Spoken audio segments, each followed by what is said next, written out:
ಈ ರೀತಿ ಪೆಪ್ಪರ್ ರೈಸ್ನ ನೀವು ಯಾವತ್ತೂ ಟ್ರೈ ಮಾಡಿರ್ಬೋದಿಲ್ಲ. ಈ ಪೌಡರ್ ಒಂದಿದ್ರೆ ಸಾಕು, ಸೀಸನ್ ಎಫೆಕ್ಟಿಂದ ಫ್ರೀಕ್ವೆಂಟಾಗಿ ಬರುವಂಥ ಕೋಲ್ಡು ಕಾಫ್ನ ಕಡಿಮೆ ಮಾಡೋದಕ್ಕೆ. ಅನ್ನ ಒಂದಿದ್ರೆ 2 ನಿಮಿಷದಲ್ಲಿ ಬ್ರೇಕ್ಫಾಸ್ಟು ಅಥವಾ ಲಂಚ್ ಬಾಕ್ಸ್ಗೆ ಇದನ್ನು ಪ್ರಿಪೇರ್ ಮಾಡ್ಬೋದು. ಫ್ರೈ ಪ್ಯಾನ್ಗೆ 1 ಟೇಬಲ್ ಸ್ಪೂನಷ್ಟು ಕಡಲೆಬೇಳೆ, ಅದರಲ್ಲಿ ಅರ್ಧ ಉದ್ದಿನಕಾಳು, 1 ಟೇಬಲ್ ಸ್ಪೂನಷ್ಟು ಮೆಣಸು, ಅದರಲ್ಲಿ ಅರ್ಧ ಜೀರಿಗೆ, 1 ಟೀ ಸ್ಪೂನ್ ಅಕ್ಕಿ, ಹಾಗೆ ಸ್ವಲ್ಪ ಕರಿಬೇವನ್ನ ಸಹ ಹಾಕ್ಕೊಂಡು ಲೋ ಫ್ಲೇಮಲ್ಲೇ ಇದನ್ನು ಕಲರ್ ಚೇಂಜ್ ಆಗೋವರೆಗೂ ಚೆನ್ನಾಗಿ ಫ್ರೈ ಮಾಡಿ ಪೂರ್ತಿ ತಣ್ಣಗಾದ್ಮೇಲೆ ಒಂದು ಸಣ್ಣ ಮಿಕ್ಸರ್ ಜಾರಿಗೆ ಹಾಕ್ಕೊಂಡು ನುಣ್ಣಗೆ ಪುಡಿ ಮಾಡಿ ಇಟ್ಕೋಬೇಕು. ಈಗ ಅದೇ ಬಾಣಲಿಗೆ ಒಗ್ಗರಣೆಗೆ ಎಣ್ಣೆ ಹಾಗೆಯೇ ತುಪ್ಪ ಹಾಕ್ಕೋಬೇಕು. ತುಪ್ಪ ಹಾಕ್ಕೊಂಡ್ರೆ ತುಂಬ ಚೆನ್ನಾಗಿರುತ್ತೆ.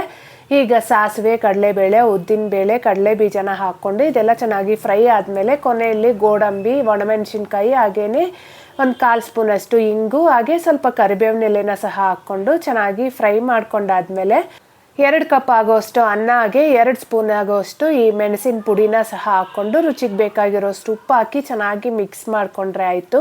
ಶ್ರಾವಣ ಇರೋದ್ರಿಂದ ದೇವ್ರ ನೈವೇದ್ಯಕ್ಕೂ ಸಹ ಚೆನ್ನಾಗಿರುತ್ತೆ. ಮಿಸ್ ಮಾಡಿದೆ, ಒಂದ್ಸರಿ ಟ್ರೈ ಮಾಡಿ ಆಯಿತಾ. ಬಾಯ್.